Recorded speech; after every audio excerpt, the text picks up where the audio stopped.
Hi friends, সবাই কেমন আছো? আশা করছি সবাই ভালো আছো। তো অনেকদিন পর একটা লং ভিডিও নিয়ে চলে এলাম। তো আমরা গেছিলাম হুগলি জেলার শ্রীরামপুরে মাহেশের রথ দেখতে। সেই ভিডিওটা তোমাদের সঙ্গে শেয়ার করব। সেখানে গিয়ে আমরা কি করলাম আর কি দেখলাম সেটা তোমাদের সঙ্গে শেয়ার করব। এখন দেখো জগন্নাথ দেবকে মন্দির থেকে রথে নিয়ে যাওয়া হচ্ছে।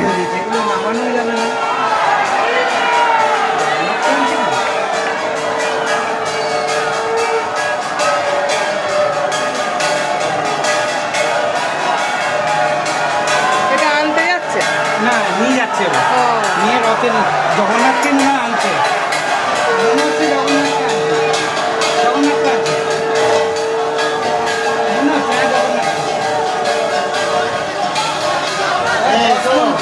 ওরা ওইদিকে দেখছে।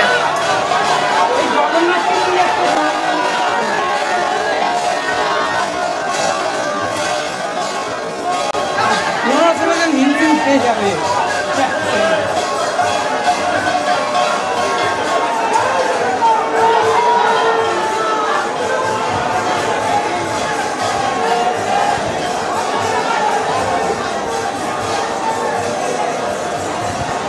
নিয়ে দেখলে ভালো হতো।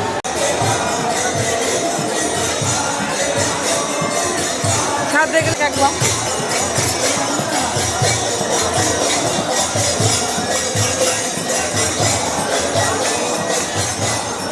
শ্রীরামপুরের এই মাহেশের রথযাত্রাটি 630তম রথযাত্রা এবছর হচ্ছে।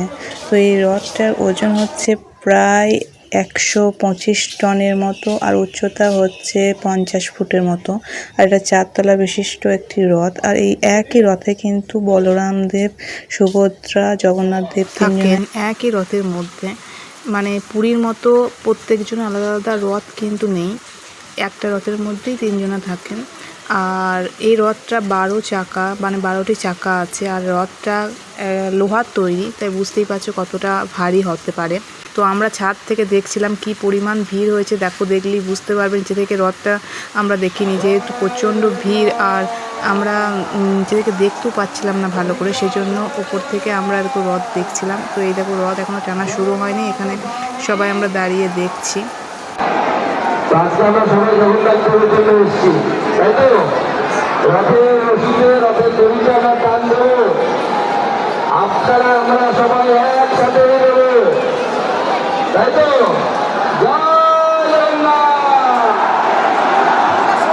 সবাই শান্তি শৃঙ্খলা ভাবে সরে যাবে, ওরা সব সরে যাবে।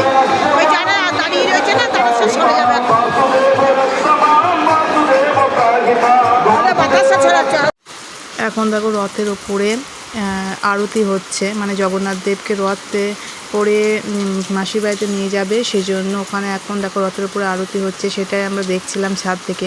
আর নিচে দিকে এত হুল্লোড় হচ্ছে, এত ভিড় যে সেখানে দাঁড়িয়ে থাকাটাও যাবে না। আমরা ওখানে গিয়ে দাঁড়িয়েও থাকতে পারবো না, এত ভিড়, আর দেখতেও পারবো না কিছু। আর এই দেখো, এরপর রথ টানাটা কিন্তু শুরু হবে, সেই জন্য যত পুলিশ ছিল ওই জায়গাটাকে ফাঁকা করছে। দেখো, দড়ি ধরে গোল করে সব দাঁড়িয়ে আছে, ওই মাঝখানটাকে ফাঁকা করে দিচ্ছে তাড়াতাড়ি করে। এবার রথ টানা শুরু হবে।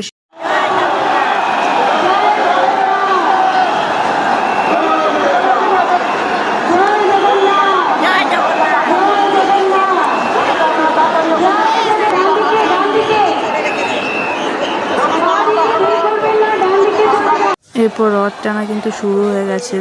এখানে যত লোকগুলো পিছিয়ে পিছিয়ে যাচ্ছে, আর এদিকে দড়ি ধরে তত রথটা সামনের দিকে এগিয়ে আসছে। জগন্নাথ দেব এবার এই মন্দির থেকে যাবে মাসির বাড়িতে, যেটা প্রায় 3 কিলোমিটার দূরে।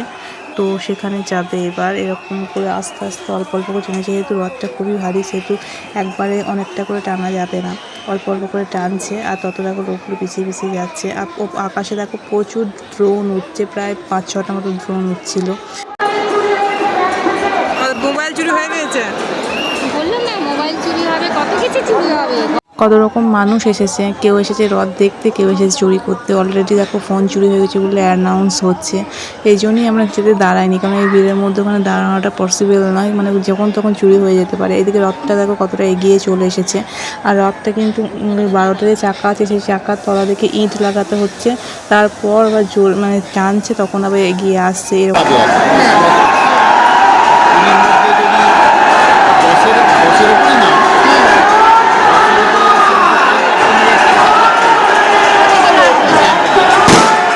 এই যে একটা ফায়ারিংয়ের আওয়াজ শুনতে পেলে এই ফায়ারিংটা হওয়ার সঙ্গে সঙ্গে কিন্তু রথ টানাটা বন্ধ করে দিতে হবে, মানে রথ টানা যাবে না, দাঁড়িয়ে যেতে হবে। যখন দড়িটা বাঁধা হচ্ছে, বাঁধা কমপ্লিট হওয়ার পর একবার ফায়ারিং হবে, তখন আবার রথ টানাটা শুরু হবে।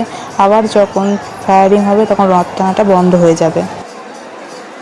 এবার দেখুন যে ট্রেনেও কিছু হচ্ছে না, ইট দেওয়া আছে, এবার ঘোরাবে।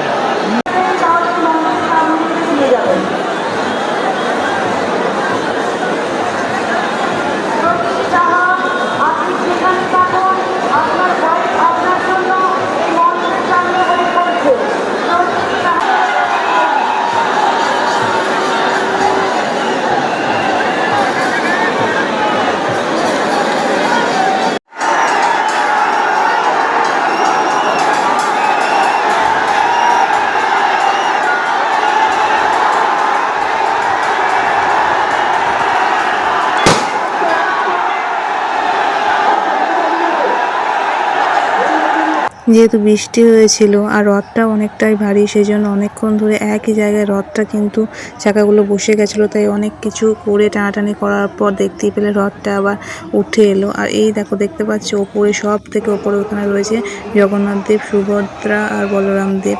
তো দেখতেই পাচ্ছ এখানে ছাদ থেকে দেখছিলাম বলে খুব ভালোভাবে দেখাও গেছে, আর ভিডিওটাও সুন্দর করা হয়েছে। আর নিচে তো দেখতেই পাচ্ছ কী পরিমাণ ভিড়, সেখানে মানে দাঁড়িয়ে থেকে ভিডিও করাটা পসিবল নয়, বা এতটা এরকমভাবে দেখানোটা পসিবল হচ্ছিল না।